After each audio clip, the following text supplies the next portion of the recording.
Hello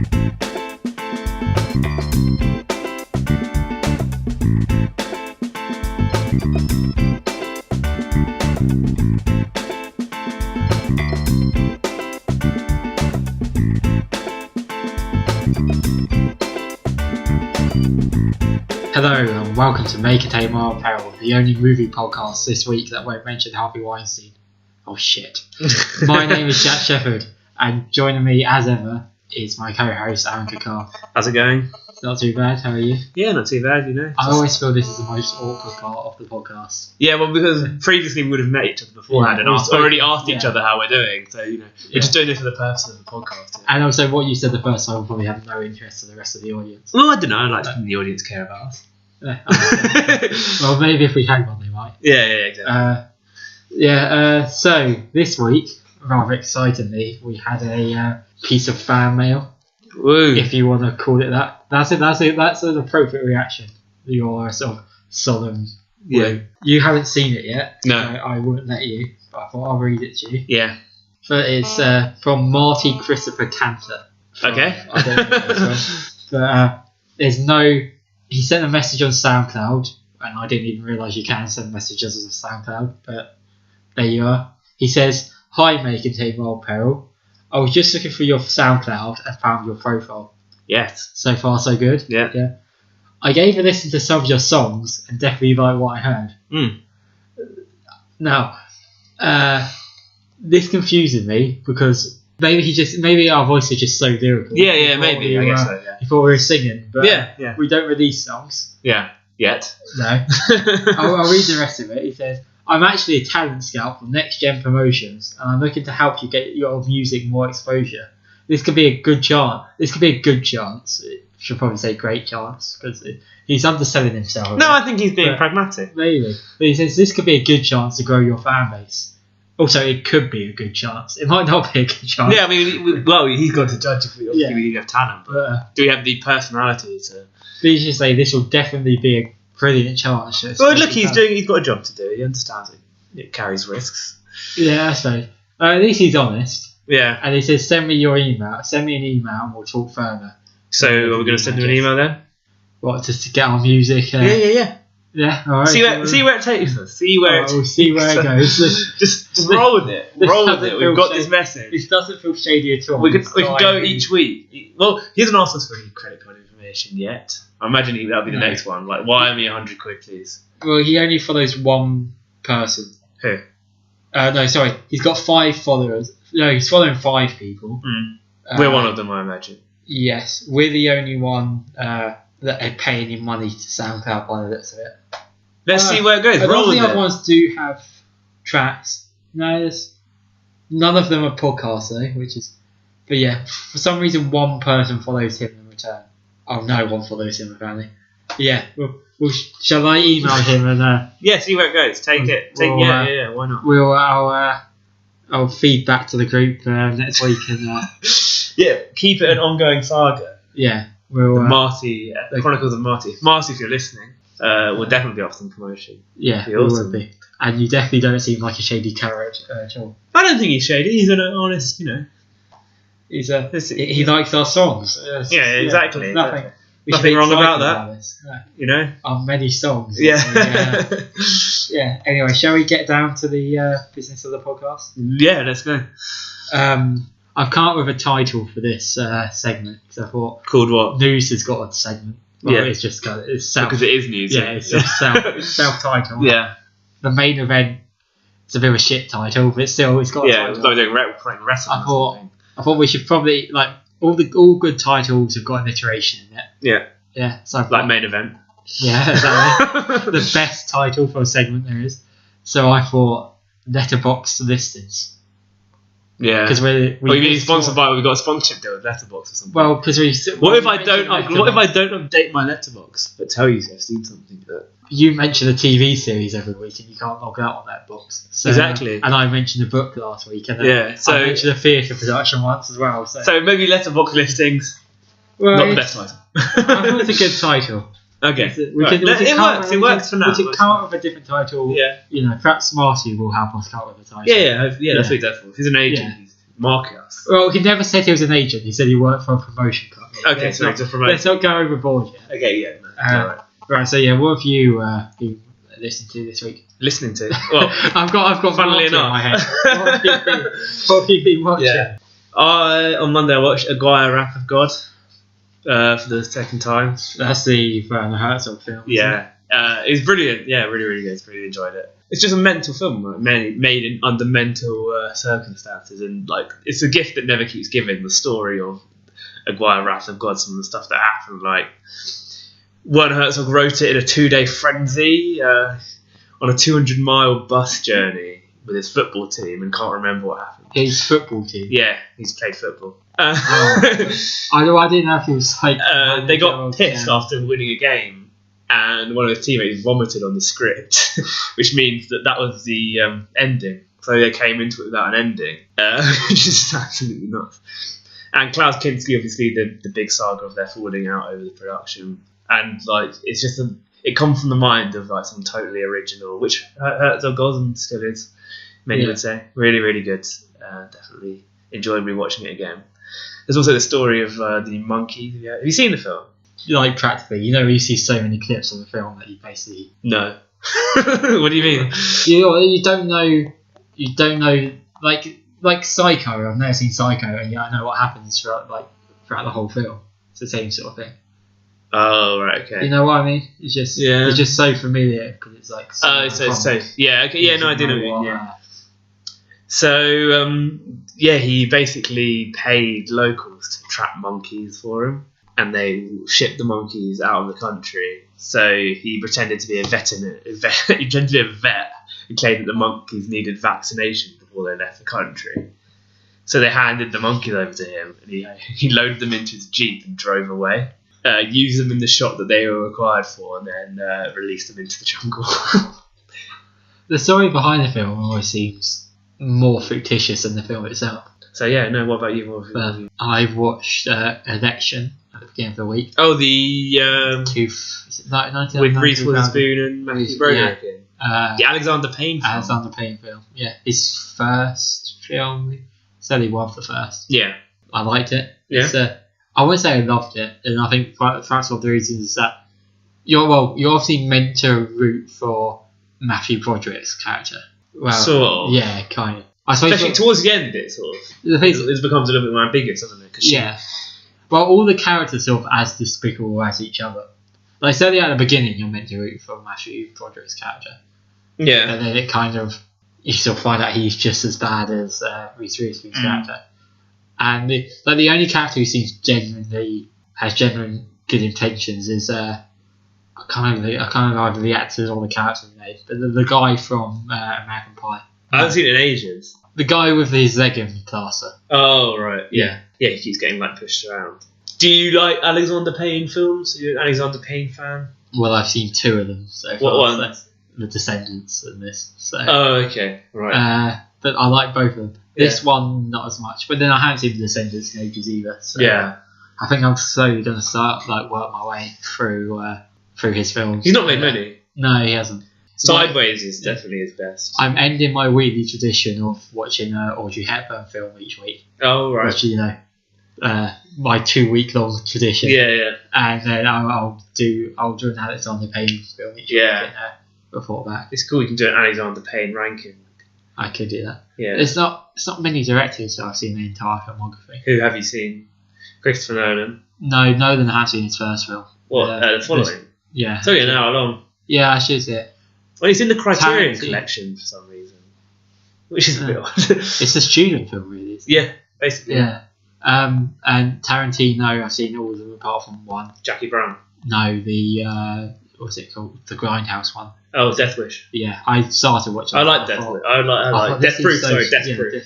I liked it a lot. I thought it so. I watched the first half an hour. And I thought this is so shit. I'm gonna turn it off. And Danny Boyle, I've seen most of his films. Yeah. There's 2 or 3 I haven't seen. Okay.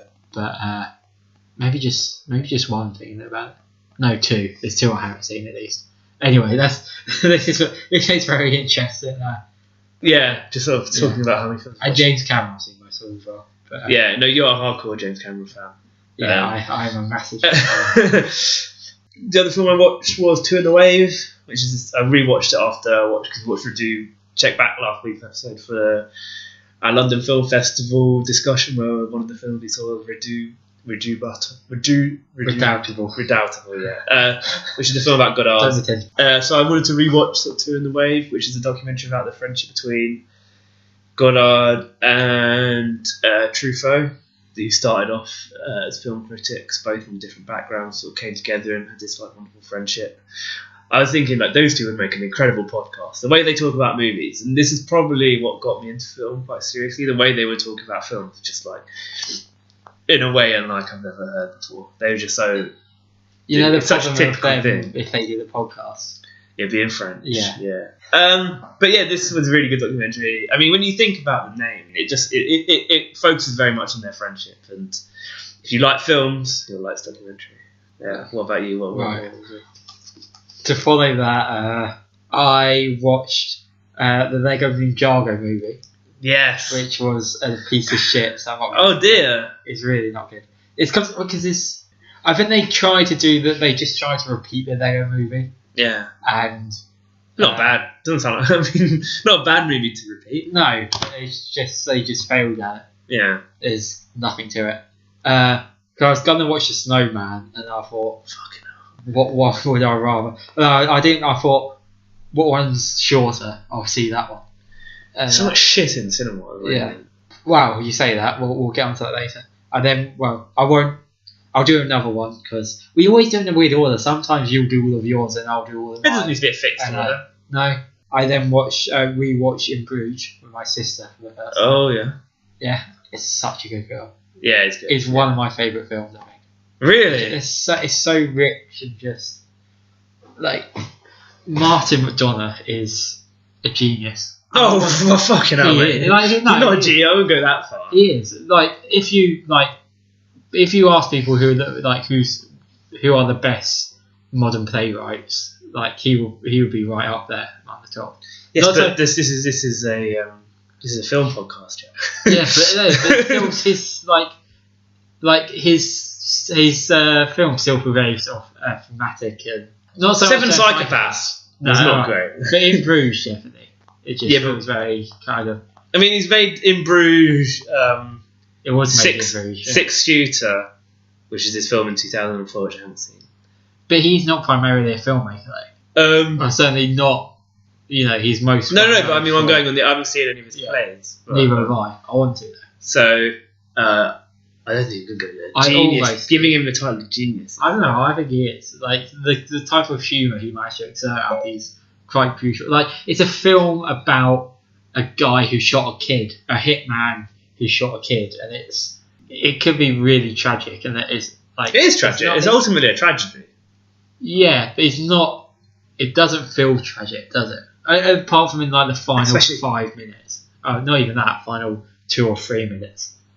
But the rest of it still makes it a tragedy. Still makes it. It's tragic. Very kind of. The whole film's pretty down.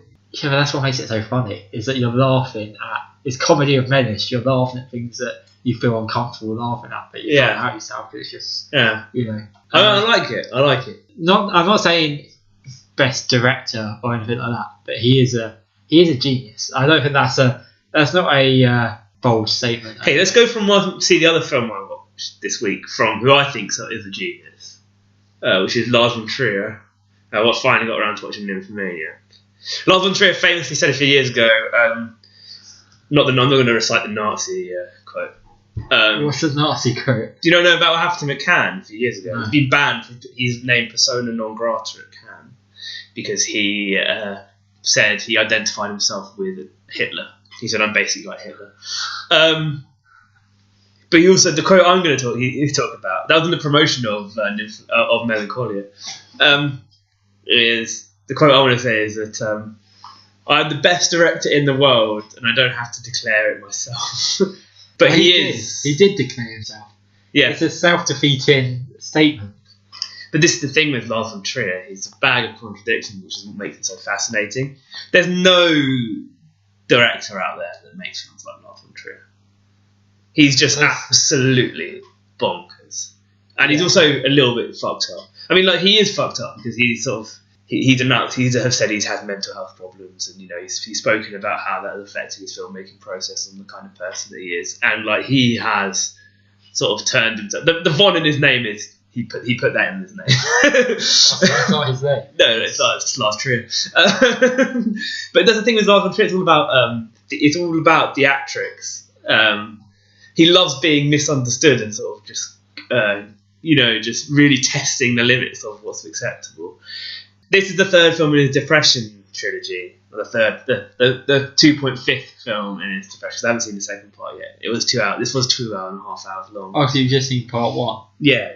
Mate, it's 4 hours. Does it feel like a whole film, or is it very much of like? Yeah, it does feel like part one. Yeah, no, it does feel very much like part one. But apparently part 2 is not good. But then the first part is the earlier life of Joe, who's the main character. Is that Shia LaBeouf? No, Shia LaBeouf is some other guy who she falls in love with, and yeah, so like the second part is Charlotte Gainsbourg taking up as a later character, Joe. As she gets older. But this film is like it's a third of his Depression trilogy, which first one of which was Antichrist, then Melancholia, and then this.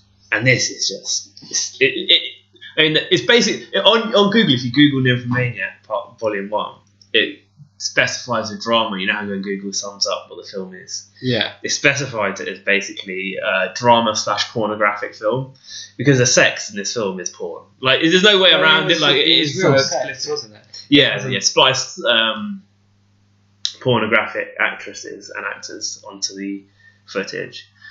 But yeah, it's just like no one makes films like Lars von Trier. It's just absolutely every time I see a Lars von Trier film, I leave with my mind blown, whether for the better or for the worse. For the worst, Antichrist. For the best, and Melancholia. Like there's so many.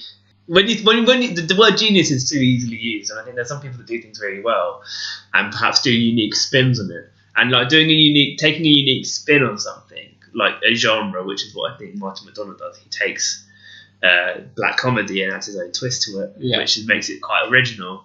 That's not the mark of a genius for me. A mark of a genius is a new way of thinking, which sets out a stall in a totally different way, which I don't think Martin McDonagh does. But yes, fair enough. I'm not going to argue because I think that's your opinion and you're entitled to that. Oh, thanks, mate. that doesn't mean that I don't still think that he's a genius. No, I'm not saying. I'm not trying to. I never said cinematic genius. I never said greatest director ever. I just no. In terms of what he does. I mean, I haven't seen any of his plays, but I'm only going on the evidence of what I've seen, which is his 2 films. That's why they're just so. And on that evidence, I'm saying they're just so sort of subversive and like subtly funny, as well as like the big obvious gags as well. Yeah. The other film I saw was another film which was called sorry, I don't know what. Basically, I saw The Colour of Money, which is a Scorsese film with Tom Cruise and Paul Newman, and this puts me like -1 film of seeing all the Scorsese films now. Wow, that's impressive. He's released a lot of films, and this is like not his best. Like, I mean, it's not bad. Have you seen that documentary? Was it with Nickelback or someone he did? He's done a Rolling Stones documentary and a Bob Dylan documentary. The most recent one. The one I'm not counting because it's impossible to find. He did a documentary about the New York Review of Books. It's impossible to find. Called The 150-Year Long Argument. 100-Year Long Argument. Yes, this is a sequel to a quasi-sequel, sort of a sequel non-sequel to The Hustler in 1961, with Paul Newman playing Fast Eddie. And Fast Eddie is this sort of hustler who plays pool. And I didn't know this, but there's some incredible pool in this film. I'm not very good at pool, but there's some incredible pool. All but one of the shots in the movie was actually done by Paul Newman and Tom Cruise. I thought you were going to say all but one of the shots is them playing pool. No, that's just the entire movie. Yeah, no, that just makes it a film about. But this is definitely Hollywood's. He went into this film without an ending in mind. It shows. I read the part of the chapter because of his book Scorsese on Scorsese. I read the part where he spoke about Colour of Money. Those books are incredible. I want to get more of them. It's basically director on like Scorsese on Scorsese, Coppola on Coppola. They interview them and get them to talk about every one of their films. And they write it out as it's like a first person account about making the film. And Scorsese says in it that he went into it without an ending and he didn't really rehearse much. I didn't realise he's not a fan of rehearsals because he's afraid of saying ridiculous things. which I don't know what that really means. And he was conscious of it being a very commercial movie, and being conscious of that fact and going into it with an ending in mind. 1+1. Yeah. You can sort of see where it was going to end up. The only film Siskel and Ebert gave a 2 thumbs down rating to. Yeah, I was going to say it's the only film it's the only Scorsese film that Ebert famously hated. Yeah. And I would say hated. He gave it. I've read his review. He doesn't seem he seems more disappointed by it, because what I disagree with in the Ebert review is he holds it up to Scorsese's own standards. He was like, this would be a good movie if it wasn't by Scorsese, basically. Yeah. Which I think is a little bit unfair. Yeah, you should judge a movie on its own merit. He said, he literally said, I would like this movie more if it wasn't directed by Martin Scorsese. Because for him, Scorsese he says in the review that Scorsese is basically the best director working today. In Life Itself, the Roger Ebert documentary. Yeah, great documentary. Yeah, Martin Scorsese says that he was really disappointed. He was disappointed that he wasn't able to please Ebert with his film. They said that out of all the reviews he's ever received, it was Roger Ebert's review of. It's because Roger Ebert fucking loved him back in the day. Roger Ebert was like, when Raging Bull came out, Roger Ebert was there was a mutual respect, I think. But yeah, when Raging Bull came out, Ebert was like literally like kissing Scorsese's ass. Like, oh my god, he's using shaky cam. This is incredible. First person footage. Right. Tom Cruise is sort of playing in his hothead phase, where he plays similar to Rain Man and Top Gun to some extent, where he's playing. He's more of an actor than just a turn up. Well, just being turn up and get the check type. Well, I wouldn't go that far. I think Tom Cruise is a very good actor. Yeah, but he always does the same stuff now. But not for like. I mean, you don't have to look that far back to see when he was doing really sort of ambitious films. Magnolia. That's about 20 years ago now. Yeah, it's true. It's because he doesn't fucking age. You don't like. Yeah, it's still quite a time. Yeah, well, it really is 2000 sort of cut-off point for him, isn't it? Yeah. But that's when he started. That's when he sort of boarded films as a producer rather than an actor, and that's when he sort of. I would like to see more sort of drama roles from him, like the American Made. That seems like a. It seems like a odd choice for this new sort of action hero, Tom Cruise. Yeah, to be fair, it's different. He didn't have to take that role. No.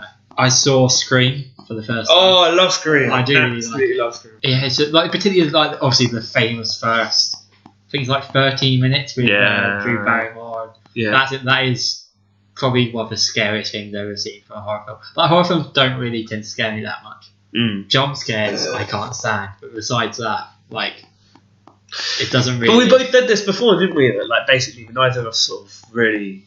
No. I've been looking at a lot of horror movies recently. Not watched any, but I really want to get into sort of really cult horror. I think I've seen a lot more horror films than I thought. Yeah, same. Yeah. A lot of horror films I wouldn't really consider horror films. Like Silence of the Lambs, I wouldn't really consider a horror film.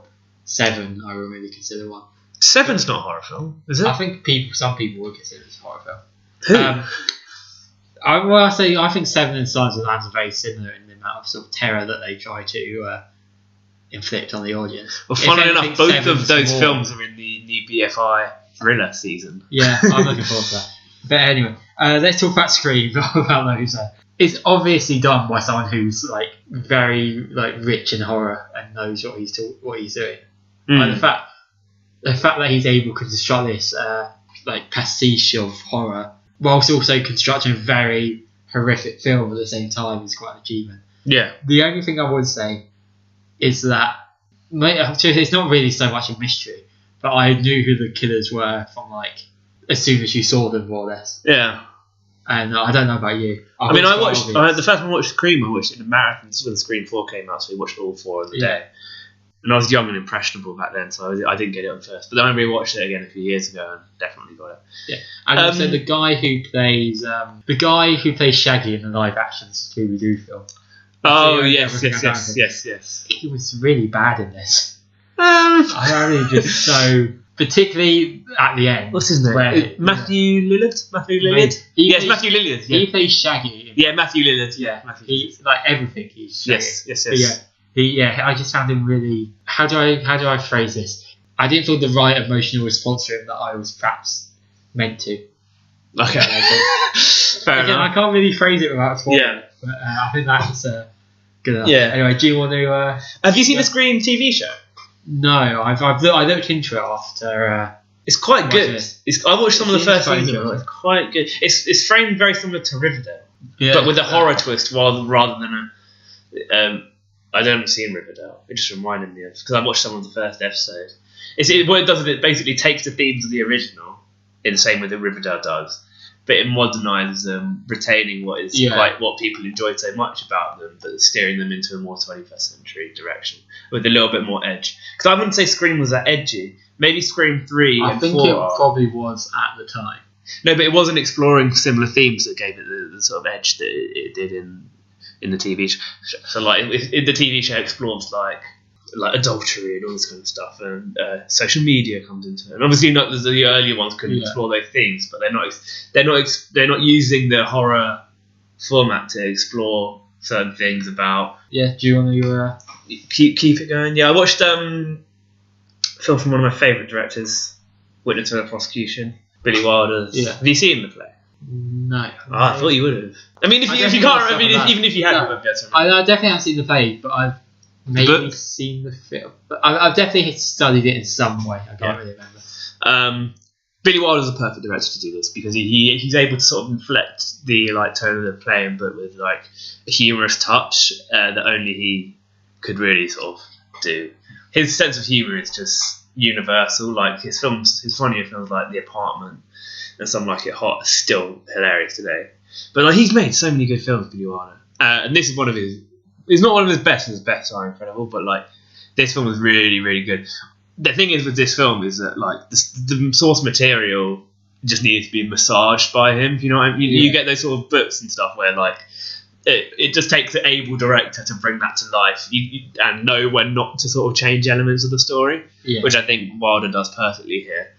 Charles Lawson as the barrister, Wilfred Roberts, is absolutely incredible. He plays sort of salty old dog who's just come out of hospital and is batting away his nurse, and it's hilarious. It's sort of two exchanges that he has, he's trying to sneak a cigar. She's telling him to go take a nap, and he's can't keep away from this murder case, which is sort of unravelling in front of him. But yeah, no, sorry, carry on. There's just a couple of films I wanted to mention quickly. One I want to mention quickly, one I wanted to talk about quite a lot. But Django Unchained, I saw again with my sister for the first time. Yeah, how old is your sister? 14. So you watched 218, irresponsible, mate. Yeah. Just frankly, unacceptable. Yeah, alright. I think she's 18. Yeah. So the authority figures are listening. Marty, if you're listening, I'm not that irresponsible. It's probably his best film, I think. Really? Maybe, I don't know. Yeah, possibly. What did you give it on Netflix? 4.5. So Tarantino's not made a 5-star film? No, I don't think. What about Pulp Fiction? Yeah, I like. Yeah, maybe. I don't know. I haven't seen it in a while. You have a sort of weird relationship with Tarantino. You don't like him, do you, as a person? No, I don't really like him as a person. Do you like him as a person? Yeah. He's very up himself. He thinks he's the best director ever. Well, maybe yeah, I think he does. I think maybe you just don't like how much people fawn over him. No, because I don't think he deserves it. Why not? Oh, the reason I said he's just because he loves himself too. But no.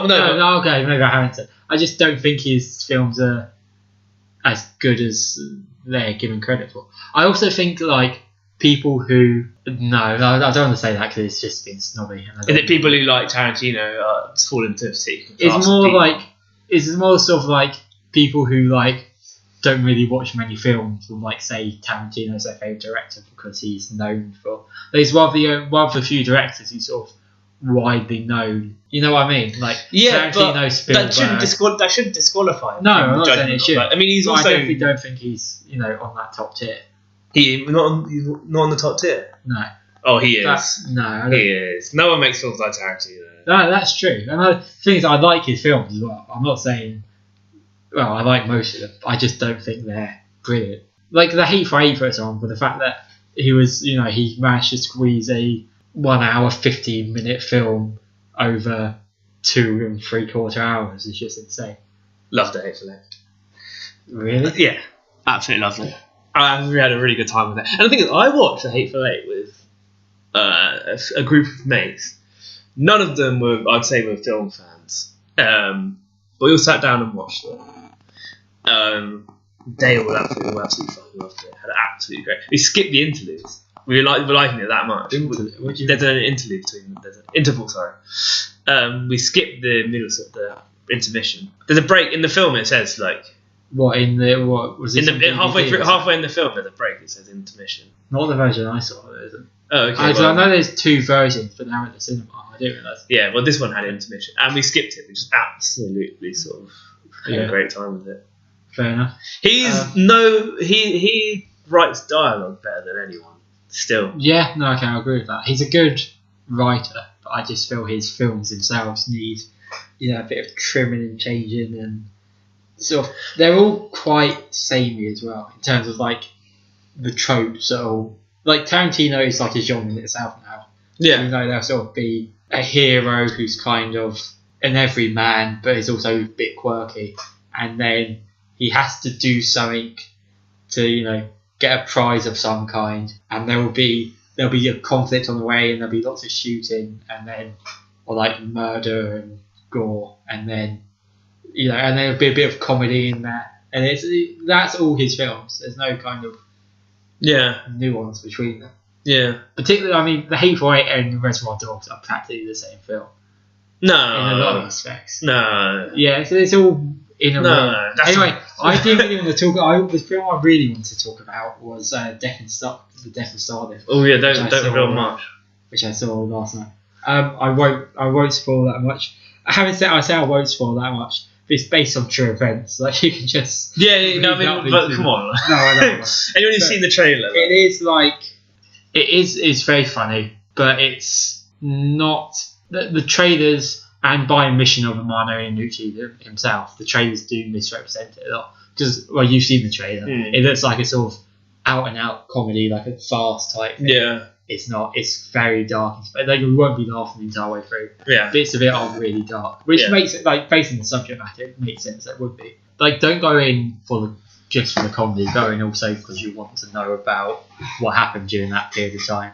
Yeah. And then I think you'll enjoy it. So for an educational purpose as well. I mean, there's only so far you can go in that, because you have got people like Jeffrey Tambor play. Everyone's. Well, yeah, but it's very. The fact of the matter is that the actual history was quite hilarious. Yeah, he said. I listened to an interview with him yesterday in a film comment, and he said that. Well, he said. I don't know if they said this in the interview, but he said that the scene at the beginning, there's I don't know if this is spoiler. It's right at the beginning. There's a concert, a Mozart concert that's broadcast.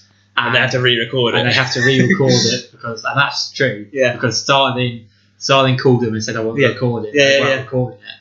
And what happens in the film is that they have to get a new conductor because the old conductor faints because he's terrified. Yeah. But in real life, what actually happened is that the first conductor was drunk. So they got another conductor. But he was also drunk, so they had to get a third conductor.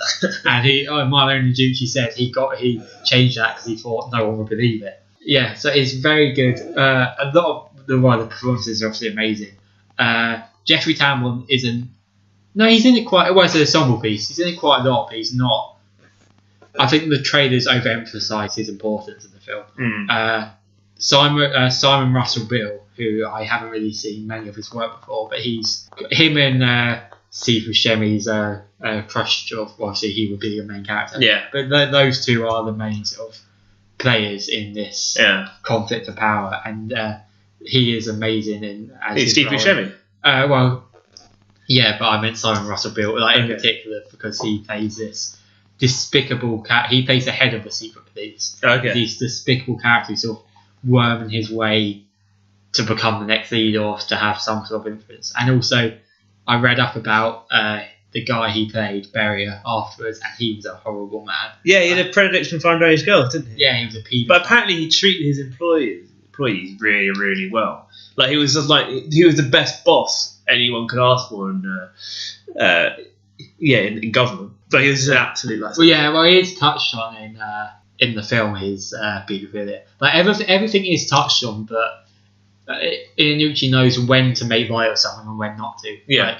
So the paedophilia is touched on. The fact that the army killed about 100,000 people the day of Stalin's funeral, or when they were trying to get into Moscow, that's touched on. But again, the comedy's directed in the other direction. Yeah. So he does try and cover every basis, but he knows when to play it for laughs and when not to. Yeah. Like, it can easily be mishandled in the wrong hands.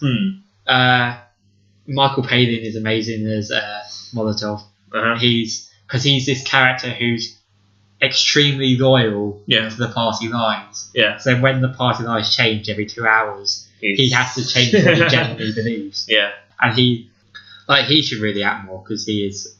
Well, he doesn't need to, does he? Like, he just does what he wants to anyone. Yeah, but he I don't need to say what comedy genius he is because I think that it's already been proven. Yeah. But the whole cast was amazing. Jason Isaacs. Sibu Buscemi, obviously. What rating did you give it? I gave it a 4. Oh, okay. How come? For the reasons you said, and just because it wasn't what I was expecting going in. I think if I see it again, I'll probably rate it higher. But you know what you mean. Sometimes it's a bit of a shock where I was like, "Oh, okay, it's this kind of film." Yeah. And I think I need to go in again knowing what to expect, and I might enjoy more for what it is. Okay. Do you often find that when you sort of films like go against your expectations, you tend to rate them lower? To start with, like for example, The Dark Knight Rises. When I first saw that, I thought it was going to be I thought it would be better than The Dark Knight. Because it was I was how old? Well, probably about 16 when it came out. Well, that's an expectation for the quality of the film, not the kind of film. Whereas what you're talking about with Death of Stalin is the kind of film rather than the quality. So what I mean is you go into a comedy expecting it to be a serious drama, which I've never done that before. But there are films where your sort of expectation of what kind of film it is, not how good it is, but what kind of film it is, mismatches. When that happens, do you tend to sort of be like? I think first off I would be because I'm judging it on different merits. Then I go and expect to judge it on these merits, when really I should be judging it on these. So we're going for the last film I saw this week. Which is Investigation of a Citizen Above Suspicion, which I've been meaning to see for ages. It's impossible to get hold of, but luckily I managed to rent a DVD and see it. It's a bit old-fashioned. Yeah, well, incredible. But the thing, Italian films are just so bloody complicated. These the best Italian films are the ones that you're sort of told to watch, like the ones that like by Fellini, Antonini, all that bunch of Italian classic films. They're just so complicated. They start the premise of the film sounds really sort of straightforward, right? A police police chief basically murders a lady and sort of teases the authorities to try and lead him to it, to show that he's a citizen above suspicion, right? Yeah. See if they can catch him. For the thrill? No, this film goes way it goes in. All the bloody Italian films go into religious territory. All of them. Every Italian film has references to religion. That is because I guess religion's so deeply entrenched in Italian life. Yeah. But then you're sort of going into really weird sexual themes. You end up going into sort of what this film is really about is basically about the authoritarian actions of the police upright and their reactions to the sort of communists and stuff around Rome and Italy, how they're cracking down on that. And then it sort of goes into this really weird territory where it's talking about this weird police state body that is just acting in ways that are just, the bureaucracy of it is just difficult to grasp, and it just goes into this really sort of head spinning drama and suspense, and it's just so bloody difficult to explain, like most Italian films. But they're always really. This film was really worth renting out on DVD. Definitely, absolutely fantastic. It's it apparently exposed corruption in the police at the time. I don't think it was under anyone's sort of. It's 1970s maybe. I don't think it was under anyone's sort of. I don't think it needed to be exposed, did it? The corruption of the Italian police in the 70s. This is the. Yeah. Did it need? Was the film needed to sort of Oh, hold on a minute! I didn't realise the Italian police was this corrupt until this film came out. But this film is one of the best films I want to say best. One of my sort of favourite Italian films, definitely. Apparently, it's going to be remade by Brian De Palma, starring Al Pacino, which I definitely would have watched, but never came to be. So yeah. So finish off with TV. I was going to mention Mindhunter because that was at the London Film Festival. Seen some of it? Yeah. Have you seen any of it? I haven't. No. Yeah. This is David Fincher being more David Fincher than David Fincher could possibly want himself to be, because it's not all of his films are about sort of psychology, but this film is literally about a guy investigating. It's a lot more sort of process. It was more of a process. So it's a lot more about literally finding out. A cop, basically wants to find out about. He's an FBI recruiter, and he wants to he's like, hold on a minute, we're getting these sort of psychopaths that we don't understand. Maybe it's time we sort of attempted to understand them. So literally, David Fincher being more David Fincher than David Fincher, and he's going across. He's doing like sort of talking to psychologists and stuff, trying to figure out the mental goings on of serial killers. Okay. It's a lot more sort of low key than his other films. Like there's a big burst of violence at the beginning of the series, but other than that, it's quite. From what I've seen so far. So how much have you watched?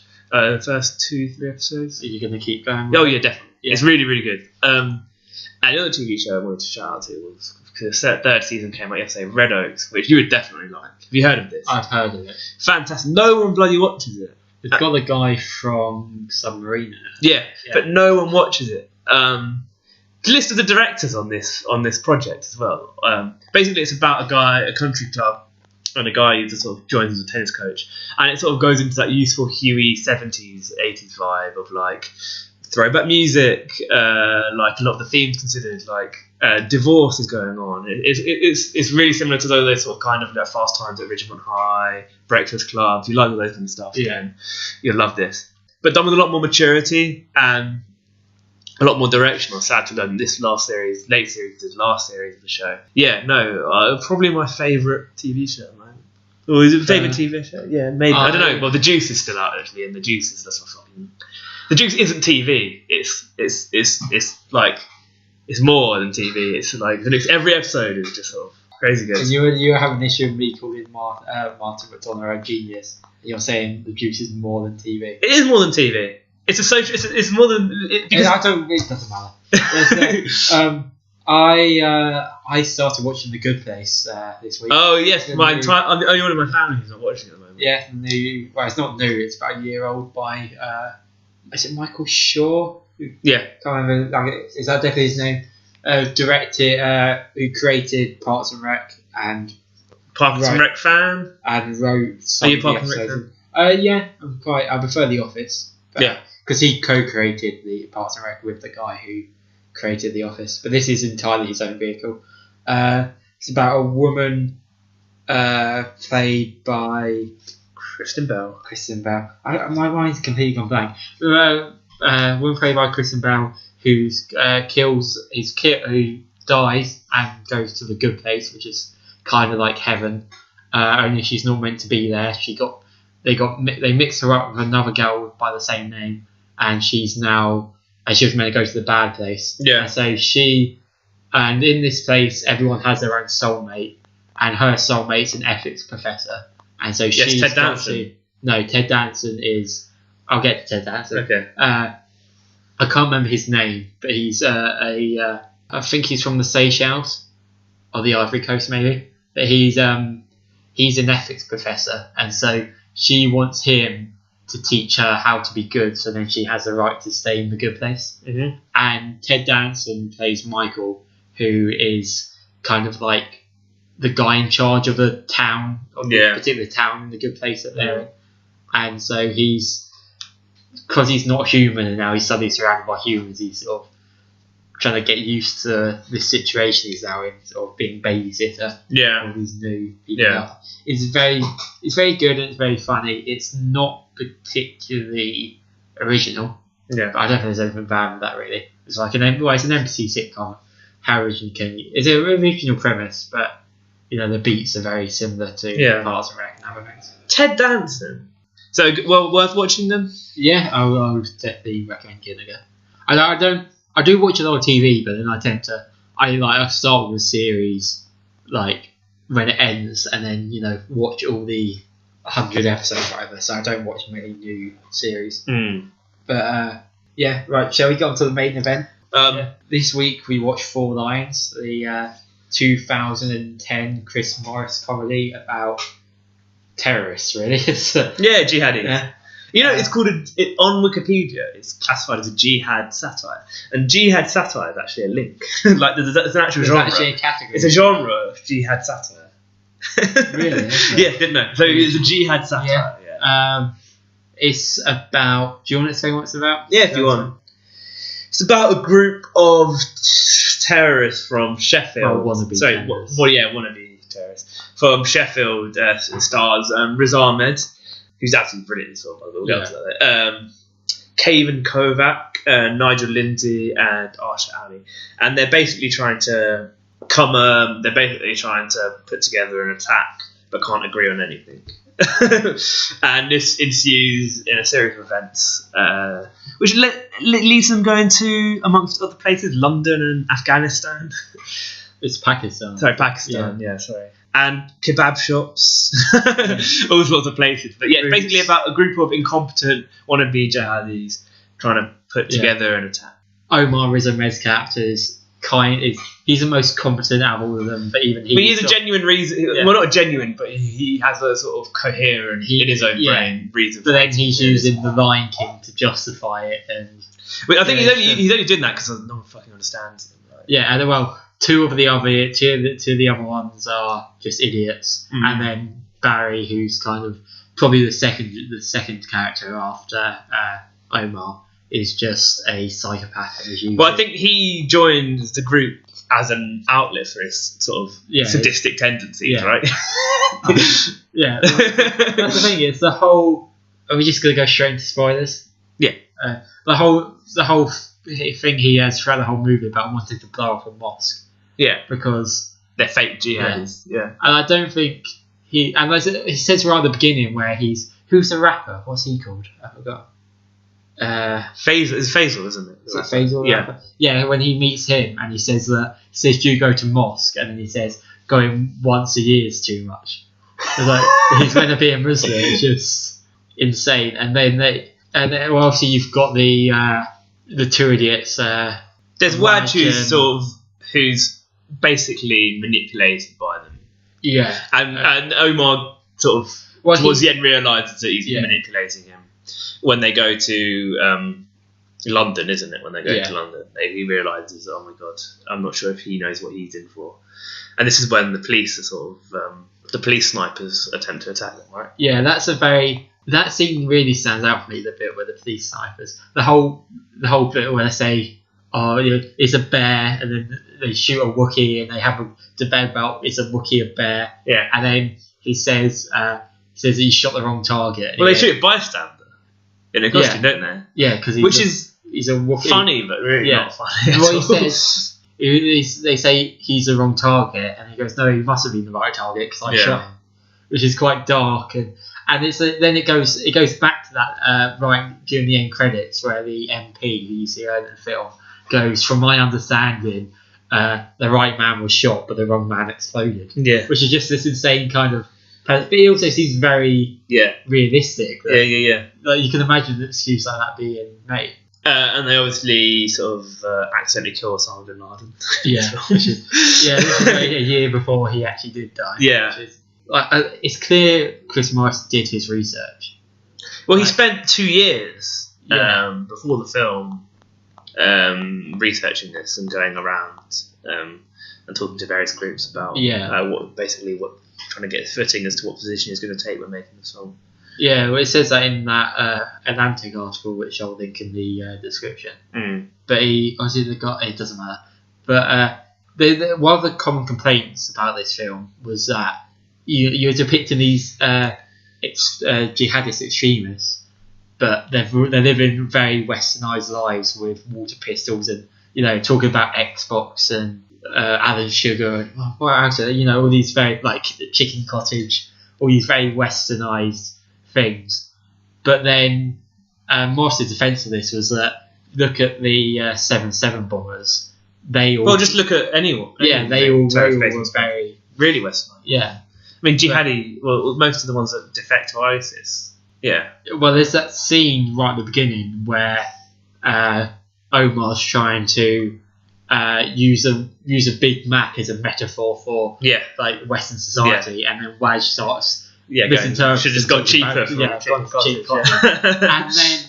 And then you, I think it's 2014. There's Jihad who recorded a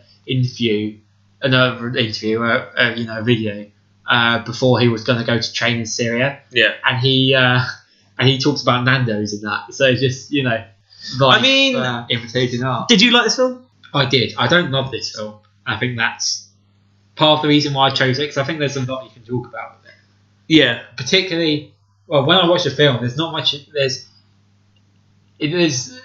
think there's more you could talk about around it than rather. Yeah. So such as what? Well, really, like how it depicts terrorism and how the idea. Well, I think we should move on to this later on. But can you make a comedy out of any subject? Yeah. Which relates back to the different stuff. I mean, no, there's certain things that you can't. I don't think. I think you can with anything if it's done in the right way. Like, not every joke's funny, and not every subject perhaps should have done. Well, we said we weren't going to. Surely everything's acceptable if it's done in the right way. Yeah, that's what done in the right way implies. Yeah, but so surely then the answer. But there are some things which I think are impossible to do in the right way. Could you imagine a satire about the Holocaust? There's a satire about the Holocaust was got nominated for Academy Award a few years ago. What was it? I can't remember. It was a foreign language Oscar dinner, but I know it does exist. I'm not saying anyone can, but I would have said you can make a comedy about terrorism until I saw this. Yeah, I think.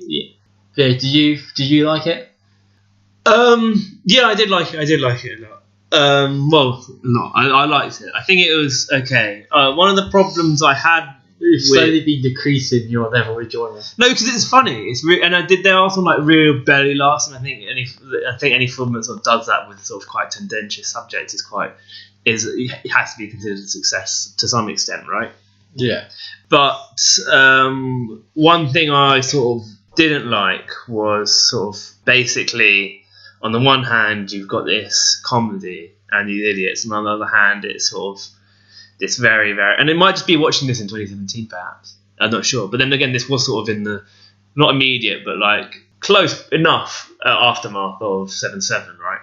Yeah. So close enough that it'd still be in the public consciousness. So maybe it's just perhaps watching it in wake of this year, which has seen a lot of terror attacks. But the sort of thing that it's dealing with, the subject it's dealing with, is always going to be tendentious. But what it does by reducing the people who are the terrorists to incompetent idiots, it's sort of cheapening the actual damage they can do.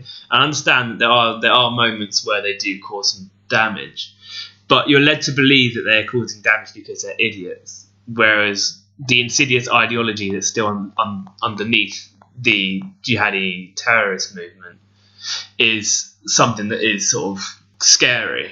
And this film perhaps sort of, it represents a certain facet of that which cheapens that's what makes the actual thing so scary, if that makes any sense. Yeah. Well, I see where you're coming from, and I try and take that point and I'll run with it. Yeah. Because was it Chris Morris, or maybe it was just an article I read, but they're saying how this film, society in general, and I think this is definitely the case with the Harvey Weinstein. We're going to mention Harvey Weinstein. But it's very easy to go see someone do something horrible and evil and go, they're a monster, they're not like us. Put them over there, and we'll just hate on them, and that's good enough. Whereas what Morris was trying to say, what Morris was saying he was trying to do was humanise them, so you can see that they're people who are got problems and they're just using this terrible thing to try and express it. And when we start seeing them as humans, then we'll be able to understand where they're coming from and therefore stop them much more easily. Yeah. Okay. Yeah. Fair enough. We should attempt to we definitely should attempt to understand the underlying reasons. It's a separate argument to ask whether or not the government is doing that anyway, and asking why how these underlying reasons, this mysterious idea of radicalisation. This isn't an opinion to the government. Yeah, but no. It's saying we should humanise. Yeah. But the thing is, when this is such now, and this is again like to the 2017 perspective, which was what I found quite interesting about watching the movie. But on the one hand, there should be an attempt to understand. But on the other hand, particularly the London Bridge attack, which is very close. Yeah, very close to home. They're sort of like, holy shit! Like this is sort of on our doorsteps now. Approach. And when it's that not imminent, but when it's that when it can be that instantaneous, you sort of I don't think it's a fault to suggest that perhaps that results in not understanding the people doing it, right? And that's what I think. That's what I think the film sort of gets into a little bit of a knot. Really, I think it should have been longer because it shifts tone towards the end. But the way that the tone shifts towards the end, towards being a more sort of like what you mentioned about sort of, it starts to begin to become more, with the exception of what's Nigel Lindsay's character called? Barry. Yeah, with the exception of Barry, because he is just like a fucking like flat out psychopath. It does begin to sort of become more like take a more humanistic tone. But it's the way that switches quite quickly from comedy to that. I found it quite jolting. And a little bit confusing. So I think maybe if it teased that change out a little bit quicker, maybe expand and maybe made it a little bit longer, then I think maybe it would have served the film better. What it seems like this movie is like a buddy movie. Yeah, it does also like take typical movie, particularly Hollywood movie tropes, and then sort of invert them by the fact that it's done with this group of terrorists. They said this sort of buddy movie idea. Yeah, the scene where they're. It's not a typical buddy. No, it's not like, in the way it's filmed, the cinematography, and the scene where they're singing, dancing in the moonlight while they drive into London to blow everyone up. Yeah, and then you've got the bit I noted down where where Omar is thrown out of the jihad, and then his wife and his son give him a motivational speech about blowing people up and how. A very typical Hollywood trait, the motivational stuff, particularly biased. That's what the best satires do, isn't it? They subvert. Yeah, exactly. I have a question. What do you think the reception to this movie? Because we were generally quite positive. I read 2 negative reviews, and the one from The Guardian wasn't particularly negative. The one I sent you. No, this one by Jeremy Kay. The one I read a review on the Financial Times, which was quite negative of it. If it came out today, would it be received so well? If it came out next Friday? I think certain. I think it would. There would just be a question of, is this the right time to release it? Because it doesn't change the content of the film. No, it wouldn't. Bits of it have to change. You obviously couldn't set the ending during the marathon after the Boston Marathon, because that's there'll be bits of it that will be different. But I think in principle you still could. But then it wouldn't be the right time to release it. So maybe you couldn't. I don't know. A quote from Chris Morris about this movie. He says the movie basically was an attempt to figure it out, to ask what's going on with this. This, like the war on terror, is something that's commanding so much of our lives, shaping so much of our culture, turning this massive political wheel. I was wondering what this new game was all about, but then 7/7 hit with a fairly large impact, in that we were suddenly seeing all these guys with a Hovis accent. Hovis, basically. Suddenly you're not dealing with an amorphous Arab world so much as with the British people who have been here quite a long time and who make curry and are part of the landscape. So you've got a double excavation going on. That's where I think he does it. One excavation is there's two excavations going on. I mean, on the one hand, in sort of insidious jihadi ideology, on the other hand, in British society, which is what you're saying, where they're making chicken cottage references. It's saying that it's rooted basically in this westernised environment, and then on the other hand, it's like sort of extreme Islam. Those are the two excavations going on. I don't think the more serious stuff is. I wouldn't say it's excavated. No. But I think that word explored. Yeah. No, I would agree with you. Yeah, I don't really have defence for that, if I'm honest. I'm not asking you to defend, just saying what you think. No. But I suppose the defence perhaps could be that it would change the tone of the film. It wouldn't be a comedy anymore. It would turn into much more of a, depressing drama. The best comedies, the best satires, I think, sort of like Truman Show, Great Dictator, Dr. Strangelove, which is the best. Well, Dr. Strangelove, that doesn't really explore the impact of nuclear war. It ends with nuclear war, but it's all quite cheery. Yeah, but I don't think it aims to. I think it aims to sort of explore the sort of government part behind it. But what the point is, that it is subversive in some respect, and that it subverts the sort of pithy governmental sort of procedural way of making decisions by committee and international relations, all that kind of stuff. And all the best ones, I do think they do subvert whatever their subject. Does this subvert this film, or does it just sort of? What role is its target playing? Its target being terrorism. What role is its target playing in this movie? It's almost like a hobby. Yeah. And I don't think that's what it is to most I don't know, but I don't think that's what it is. I think. Well, I do think like read enough about the research he's done and how, I don't want to keep bringing it back to real life terrorist incidents, but like the 7/7 bombers, they were British citizens who had westernised lives and had full-time jobs, and like we talk about Omar and how he's the most competent, and yet his belief in jihadi jihadi Ideology. I was going to say ideology is sort of somewhat undermined by the fact that he's got a white British mate who he meets at the end of the film, and is like, and it could quite easily be a relationship you can see anywhere. Yeah. It's just that he happens to be a terrorist. Yeah. I mean, I think Morris's description of the characters being Dad's Army terrorists is probably quite accurate. Thing is, obviously with Dad's Army, they're protagonists, and this they're antagonists, and that line is sort of blurry. Yeah, well, they're both. And I think that is why when I asked you about whether or not how it would be received if it was released today, I'm not sure it would be received too well. No, I forget. No, but like individual bits. Like the thing that seems most Dad's Army to me is the scene in Fessel's garage where they're talking about the bleach. Yeah, and see, that's just or the phone chips.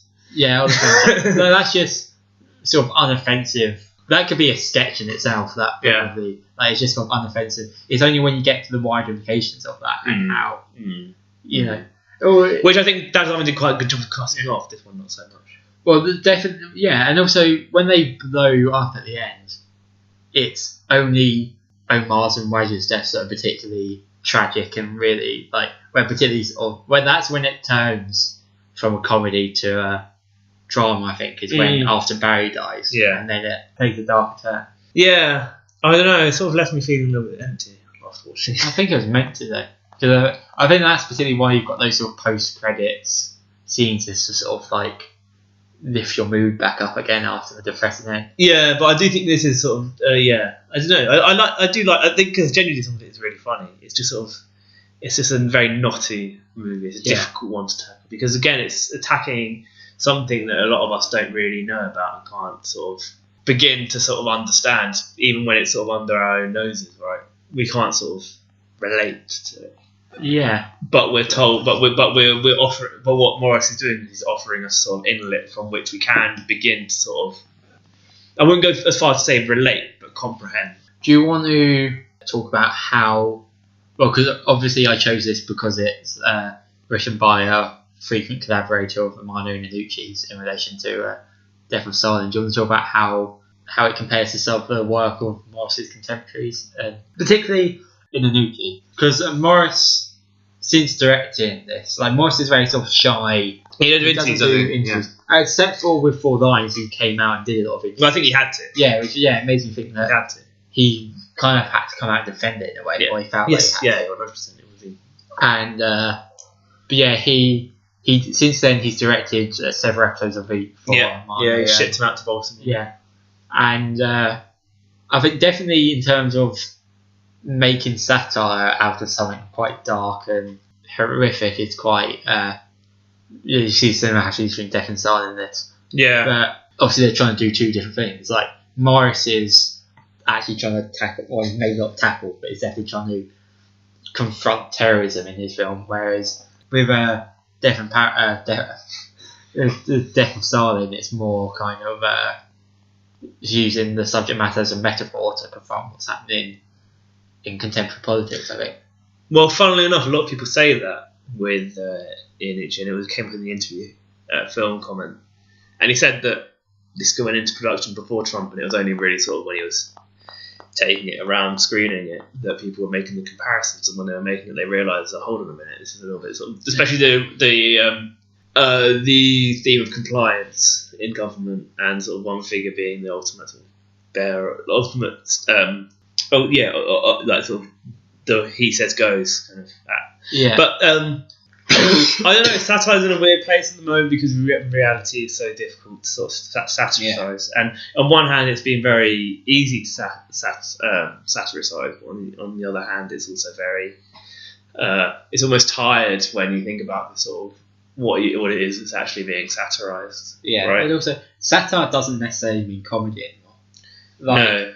Like you look at Black Mirror, you look at Get Out, and they're both written by comedians, but they're very dark and very dramatic rather than comedic, because it's just perhaps the only way that you can really satirise modern society is do it in a way which is more horrific than comedic, because the comedy's happening on the front line of politics anyway. Yeah. No, definitely. What does Black Mirror satire? I mean, obviously, a lot of things. Like a modern society's reliance on technology. Yeah. Obviously, each episode is different. Yeah. Generally that's sort of the underlying thing it links on. Yeah, no, I mean, like, it is sort of, yeah. And, Charlie Brooker is principally a satirist. Like, yeah. For everything he does is pretty much satire. Yeah. Yeah, no, definitely. Modern satire, how this compares... Yeah, no, it's quite similar to a lot of the things that are going on now, in that it's sort of taking things with implications that are quite close to home, and satirising them, and obviously spinning it in the direction of comedy. But yeah, no, we're increasingly finding satire becoming closer to home because of the general absurdity of today's politics. Or it goes the other way. You look at something like John Oliver with Last Week Tonight, and he's the one sort of relaying the straight opinion about this comedic figure in the form of Trump. If that makes That's sense. what I mean. I'm saying the absurdity of today. That's John Oliver's a perfect example of that. Yeah. Well, because the satirists are becoming the exactly. Yeah. I mean, I was going to refrain from talking about sort of TV shows because like those sort of talk shows. Yeah. Only because they're it's a different kind of satire. And also their aim and target is so obvious. I mean, you know that, you know how it's easy for them now, right? Whereas for films and things that want to approach it with a little bit of sensitivity, and especially in trying to relate to I mean, like these don't the John Olivers and sort of Trevor Noahs of the world aren't trying to sort of relate to the people that is satirising in the same way that Iannucci and Chris Morris are with their films. What they're trying to do is sort of explore it from the inside, whereas John Oliver, Trevor Noah are commentators, right? Yeah. So from that point of view, it's a little bit they're different, and also like I think with with Chris Morris in particular, like he's not been afraid to sort of go in on some like he's tackled paedophilia, rape before. Yeah. Like he's not afraid to sort of go in on the hard stuff. But the thing is, what he does, which is always I find quite difficult with what he's, not necessarily the subjects he tackles, but how he tackles them, is that he sort of leaves most, like especially with this film, going back to it, he leaves the sort of conclusion as more of a ... which I think you sort of wonder why he satirised it in the first. Like, well, could it be that he's trying to relay a message to the audience? If but I think the message is so unclear with him.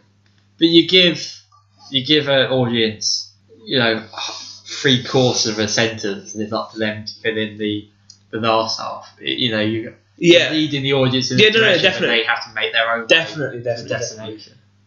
Maybe don't do it with jihadis. Well, no. But at the same time, I think the thing that's brilliant about Chris Morris and Iannucci, and we're talking just about those two, but really there's a whole school of similar satirists, is that Steve Coogan, and you can just enjoy it on a surface level as well. I think it was a little bit difficult with Four Lions. I don't think so. It'll be difficult not to think about the overlying themes, but it is still a good comedy in its own right. Yeah, no, it's very funny. Yeah. I'm just thinking more of the fact with like the terror level currently it's severe. Can you really sort of enjoy it as a light-hearted bit of entertainment? Well, I'm not thinking about that every day, if I'm honest. Are you not? No. Most people are. I mean, there's not a day in the news where it's not. But you can't be terrified 24/7. No, but I mean, it's positioned in the public consciousness is definitely centre stage still. Yeah. Well, yeah. So in that sense, it is sort of. Maybe I could just separate the two. I don't know. It's not. I don't automatically think this is terrifying impacts from real life. What the film has a terrifying. I'm not saying that the film has an impact on real life.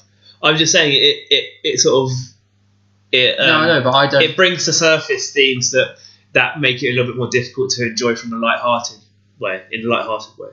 That's what I'm saying. Maybe if it was told from the point of view of a victim rather than from the terrorism, I think that. But because it's, it feels like such a different world, I don't feel that so much. But again, if it was told from a victim, obviously it could be a comedy. Yeah. Because we're a comedy couple. Yeah. Yeah. No, cool. Yeah. Do you want to do ratings? Are we going to go for... This is the second time we've both seen it, so just give it a star rating. So you guys will just go straight up with a normal star rating. Well, we could do... The expectation is sort of like... Tell you what we should do. We should do the star rating at the beginning and then do retrospect at the end after we've had the conversation. See if we can limited eight now. Yeah. Let's want to do some fancy editing. So what would you give it? 3.5. I gave it on Letterboxd. Fair enough. Yeah. I'll give it a 4. Yeah? Yeah. Nice. That's that done. Yeah. No. It was a good choice, I think, because it's really sort of a film that is good to talk about. Definitely. Probably our most serious discussion to date, I'd say. but definitely our most serious discussion. Well, wait till I don't know. What's more controversial than terrorism? Well, we're going to find out with next week's selection. Jimmy Savile satiricide. Oh my god, imagine it. Maybe, let's talk about the limits of satire quickly. I wouldn't go to Jimmy Savile. Neither would I say the Holocaust. I'm really interested in Holocaust satire. Are you not thinking about the Hitler satire? Look Who's Back. No, there's definitely a Holocaust. Right, you got to show me this film because I've not heard of it. I remember seeing. I just googled Holocaust satire on your internet. By the way. It might not be a satire.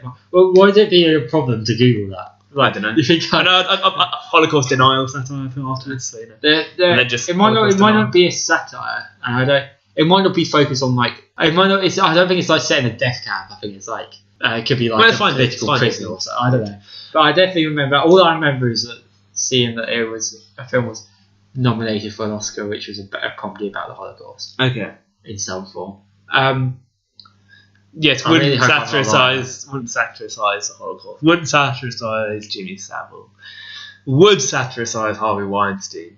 That could be, in the hands of a master, that could be an incredible satire. Yeah, I think... Maybe we give it a few years. Sadly, I wouldn't satirise any of those. But no, I'm not saying I wouldn't. I'm saying, I reckon... If someone does it and it's really well received and it's funny and it's done in the right way, whatever that is, I don't know what the right way is. But if it is, then I wouldn't be against seeing it.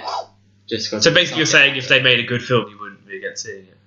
No. If it's done, that's just the thing. If it's done well and in good taste. I mean, how you do a film about Jimmy Savile in good taste, a comedy about Jimmy Savile. So I think that's a no-go zone for me. I think it's impossible to talk like that in good taste. I definitely couldn't. But Joseph Fritzl, probably not. Very, very difficult. But there have been films that have tackled that subject as well. Not comedies. Yeah, but the sort of, if it was based, talking based on Joseph Fritzl, not necessarily. Oh no, but then these aren't based on particular terrorists. This is about terrorism in general.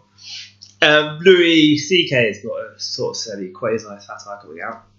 I Love You, Daddy, about you told me about this. Yeah, his young daughter, played by Chloe Moretz, who falls in love with a 70-year-old film director with a predilection for young girls. Shot in black and white as well. Shall we? Are we going to do news? Well, do you want to talk about the Black Panther trailer? I don't really have much to say about it. It's they all look the bloody same, don't they? These Marvel trailers. I think this looks a bit. No, I wouldn't say a lot more black people in this one. Yeah, we got that past that. No, I don't think it looks if we compare it to Thor Ragnarok, because it'll be the film that comes out immediately afterwards. Thor seems a lot more comedic than this. Well, that was very much similar trailer to Guardians of the Galaxy, I think. What? Thor Ragnarok trailer. Yeah. Old school music, cool graphics, colourful. Yeah, whereas this seems a lot not dark necessarily, but it seems more sort of an action film rather than Captain America. Yeah. I mean, no, because a lot of Black Panther's heroism is rooted in his nationality and his nation, Wakanda. But the difference is that it's a fictional country. It's not, he's not representing ideals related to a real country. No, but I think it's definitely tied to like certain aspects of tribalism. Basically, and African heritage. I think because Wakanda is sort of. I think in the way that it was, maybe I shouldn't say this, in the way that it was originally used was like a generic African country, basically in the original comics. And only now this whole becoming the treatment with more increased sensitivity, and obviously it is sort of come on, like Wakanda is a country which is still rich in a steel which is extremely valuable, and the West clamour over it. And that is basically a metaphor for a lot of African history, right? Marvel do love a good metaphor, but it's really good. I think Black Panther will bring an interesting, because he was always a peripheral figure of the Avengers until sort of the late, the new Avengers really, where he became a permanent member and is dotted around a little bit in the 80s and 70s. But I think this could be a good movie. I mean, the thing is with this is it's sort of like Marvel trailers, like I said, they're just very samey. Yeah, and that's not a reflection on how good the film I think is. It's going because the films we'll both definitely go and see the film, right? Yeah. But at the same time, I want to see it. Like, that's the difference between Marvel and DC. Is that DC I feel just feel obliged to for the fact that because it's DC, whereas Marvel films, 9 times out of 10, I generally feel excited about. But I don't feel I don't get excited for Marvel. Like man, because there's so many of them. When another one comes out, just like another one. Like, I don't think they're all the same. Eh? They're not all the same. No, but there's so many of them. And there's a level of quality that you just sort of know. You know what you're going to get in a sense of Marvel. I've never been surprised by a Marvel movie. I've been surprised about certain things in Marvel movies. I've never been surprised about how I felt after a Marvel movie. Is that just because of the marketing so relentless beforehand? No, I've just seen so many Marvel movies, like everyone. But the thing is, what it is it's a safe bet. I know I'm going to enjoy it. Yeah. But I know I'm also not going to get a masterpiece out of it. No. But that's fine. That's absolutely fine. I don't think they're all... I wouldn't say they're samey. No, but they're very similar. Their structure is identical. Yeah. Every Marvel movie's structure is identical. True, but you're never bored. What it is it's like a colour by numbers. And what they give each director a pen and they let them choose the colours. Yeah. And that works to varying degrees of good. There's not really a bad Marvel film apart from, maybe Iron Man 2. And I'm talking about the MCU here. And Iron Man 3. But no, I definitely think they've been the directors they've chosen over the past couple of years, not even that, maybe 18 months, since Age of Ultron. So that would be the directors they've chosen.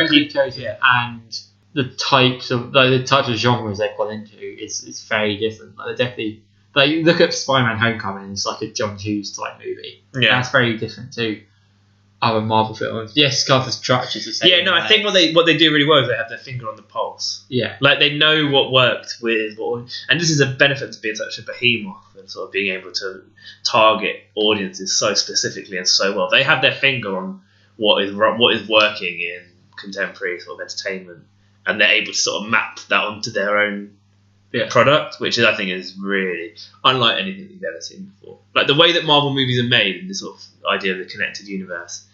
And there's this article on Film School Rejects, which we'll put in the description, which basically talks about this idea of the cinematic universe and how we have sort of invested in it, and people that have invested in it are loyal to it from this level of expectation. And although we get gratification from seeing characters that we've invested in showing up together, certain things sort of coming together, like when Age of Ultron comes out, that'll be a gratification. Well, everyone will feel really good because, like, my God, everyone's coming together. It's gonna be fucking awesome. We're all gonna fight. You mean Infinity War? Infinity War, yeah, sorry. And Age of Ultron as well, because they all came together.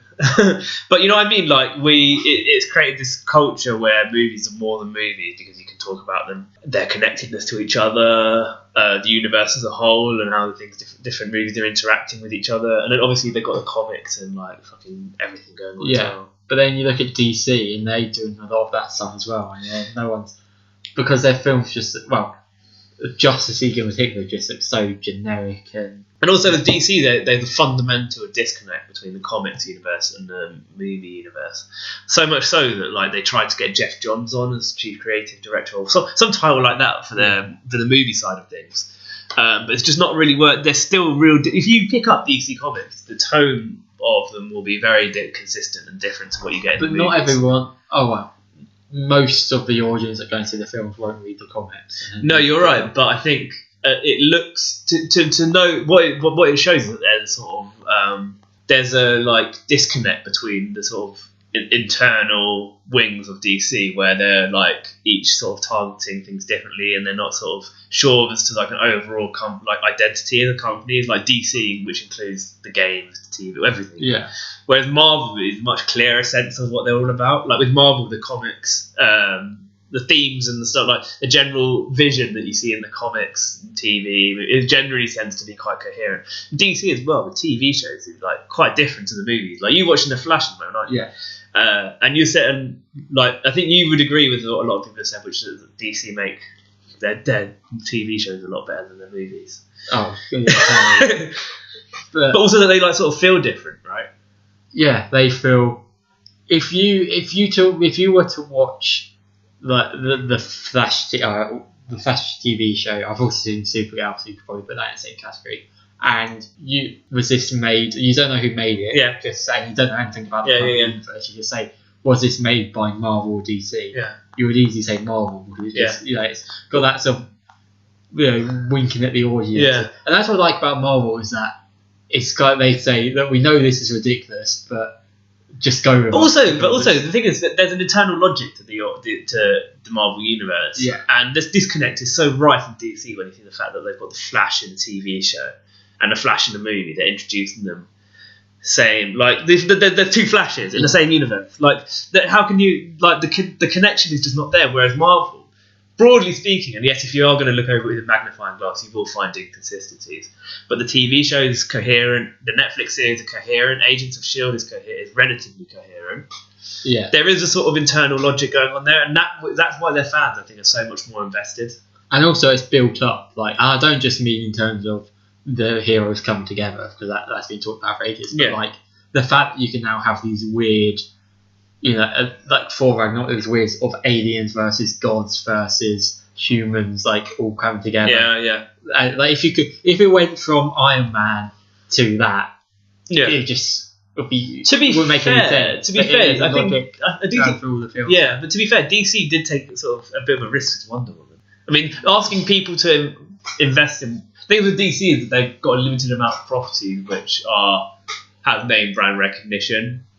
Mainly three. the Trinity. Yeah. So whereas Marvel don't have that. Have sort of with Guardians, there's no name brand recognition. Yeah. So I guess that's what makes it more ambitious. But I think Wonder Woman was pretty ambitious, and that's the one time that DC had their finger on the pulse before Marvel did. And that's the one thing that I think has been that you can justifiably hold against Marvel in that sort of. Strictly speaking of the MCU, why have they not made a Black Widow movie yet? Like it is just so obvious that they should. Well, make a Black Widow movie. I think the reason maybe is that Ike Perlmutter is a sexist. Yeah. So well, I mean, you got Marvel. So since he's left the MCU, you've got Miss Marvel, haven't they? Yeah, Miss Marvel was out. So. But they should have been on this a lot. Don't you think they should have been on this a lot earlier? Yeah. A female-fronted... I mean, when you're seeing Ant-Man come out before a female-fronted movie, and there's nothing against Ant-Man. No. I mean, I'm talking in the relative hierarchy of the characters. Like, they've got a lot of female characters. But again, I think it is just a problem with that. The people running the show Disney bought... And this is true. Disney bought Marvel because they thought, we've got the princess for girls. We need something for boys.